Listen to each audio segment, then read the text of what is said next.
అలాగే నేనైతే కనుక ఈరోజు ఎపిసోడ్ 22 గురించి అయితే చెప్తాను. సో ఈరోజు అయితే సండే ఈజ్ ఫన్ డే అనమాట. సో అలానే ఈరోజు మన బిగ్ బాస్ మొత్తం ఫుల్ దసరా ఫెస్టివల్తో అయితే కనుక మంచి కలకలలాడింది.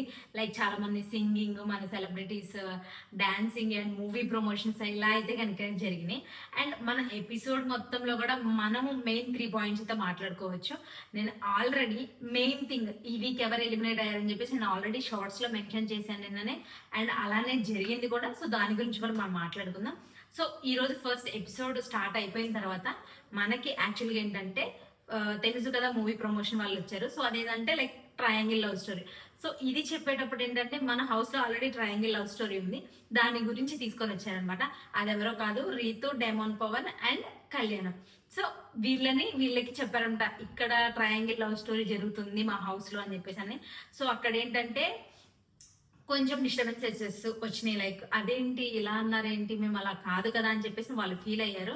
అండ్ అలానే ఈ రోజు ఇంకొకటి ఏంటంటే main point, Bigg Boss like game ఎవరెవరు బాగా ఆడుతున్నారు లేదు అని చెప్పేసి ఆడియన్స్ ఏమనుకుంటున్నారు అని చెప్పేసి అయితే కనుక మనకి చెప్పడం తెలిసిందే. లైక్ కొన్ని క్వశ్చన్స్ అయితే ఆడియన్స్ నుంచి మన నాగార్జున గారు అడిగారు. సో అది మన వాళ్ళు ఆన్సర్ చేశారు. సో అది జెన్యున్ అయితే కనుక ఓకే చెప్పారు, లేదంటే కనుక నో చెప్పారు. సో వీళ్ళందరిలో కూడా జెన్యున్ గా అందరికి కనెక్ట్ అయింది ఇమ్మాన్యుల్ అనమాట. సో ఇమ్మాన్యుల్ ఒక్కరికి జెన్యున్ గా వచ్చేసరికి తనకి లైక్ చిన్న సన్మానం టైప్ లో కిరీటం అయితే పెట్టారు. సో ఈ కన్వర్జేషన్ లో ఏంటంటే ఒకటి శ్రీజ లైక్ డెమోన్ పవన్ కి క్వశ్చన్ వచ్చింది అనమాట. శ్రీజ ఆల్రెడీ డెమోన్ పవన్ తో మాట్లాడింది రీతు విషయం, నువ్వు కంటెంట్ కోసమే ఇలా చేస్తున్నావో, తన కంటెంట్ కోసమే ఇలా చేస్తుంది, జాగ్రత్తగా ఉండు అంటే డెమోన్ పవన్ సరేలే తెలుసులే అని చెప్పేసి అన్నాడు. అదేంటంటే రీతుకి కొంచెం డిఫరెంట్ వేలో వెళ్ళింది. ఎందుకు అని అంటే అదేంటి నేను జెన్యున్ గానే ఉన్నాను కదా, తిని ఎందుకు కంటెంట్ వైపే అనుకుంటున్నాడు అనుకొని రీతు ఫీల్ అయింది. సో వాళ్ళిద్దరు మాట్లాడుకున్నారు, కొంచెం అంతా ఓకే అయిపోయింది అనమాట. వాళ్ళిద్దరి దగ్గర సెట్ అయిపోయింది. అండ్ నెక్స్ట్ ఇంకొక పాయింట్ ఏంటి అంటే మెయిన్ థింగ్ ఇక్కడ red team and blue team చేశారనమాట. లైక్ ఫన్ గేమ్స్ జరుగుతూ ఉంటాయి కదా, అలా ఈ రోజు అయితే కనుక గేమ్స్ అండ్ వాటిలో రెడ్ టీమ్ అనేది కనుక విన్ అయింది. ఈ రెడ్ టీమ్ విన్ అవ్వటం వల్ల వీళ్ళకి చాలా ప్లస్ వచ్చింది అనమాట. అది కూడా ఏంటంటే మనకు ఆల్రెడీ ఈ వీక్ ఇమ్మాన్యుయల్ క్యాప్టెన్స్ నుంచి వెళ్ళిపోయాడు సంజన కోసం అని చెప్పి.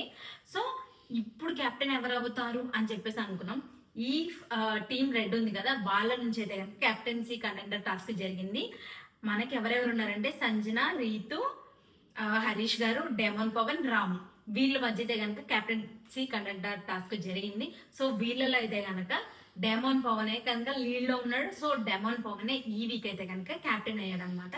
So like second week and third week చాలా లక్ వచ్చింది. అండ్ నెక్స్ట్ నామినేషన్స్ లో కూడా తనైతే ఉండడు, ఎందుకంటే క్యాప్టెన్ అయ్యాడు కాబట్టి. అలా ఈ రోజు అయితే కనుక క్యాప్టెన్సీ కంటెండర్ టాస్క్ అలా క్లోజ్ అయిపోయింది. అండ్ నెక్స్ట్ ఎలిమినేషన్ దగ్గరకు వచ్చేసరికి ప్రియా వర్సెస్ కళ్యాణ్. చాలా ఎమోషనల్ అయ్యాడు కళ్యాణ్ అయితే కనుక ప్రియా వెళ్ళిపోతుంది అని చెప్పేసానని. సో అలా ప్రియా వెళ్ళిపోయింది. అండ్ ప్రియా బయటకు వచ్చేసిన తర్వాత ఆమె జర్నీ చూసుకున్న తర్వాత హౌస్లో ఎవరెవరు బాగా క్లోజ్, కొంచెం డెవిల్ హార్న్ ఇవ్వాలి అని చెప్పేసి. సో అలా అయితే కనుక ప్రియా ఇచ్చేసింది. ఈ రోజు ఎపిసోడ్ అయితే కనుక ఇలా ఉంది. నేనైతే కనుక రేపటి ఎపిసోడ్ కోసం చాలా వెయిట్ చేస్తున్నా, ఎందుకంటే నామినేషన్స్ అండ్ దట్టు ఏంటంటే మనకి ఇప్పుడు టెనెంట్స్ వర్సెస్ ఓనర్స్ కదా. నిన్న లాస్ట్ వీక్ వరకు టెనెంట్స్ ఎవరు ఓనర్స్ ఎవరు ఏమీ అర్థం కాలేదు. బట్ ఈసారి ఫుల్ స్ట్రిక్ట్ చేస్తారని అనుకుంటున్నా.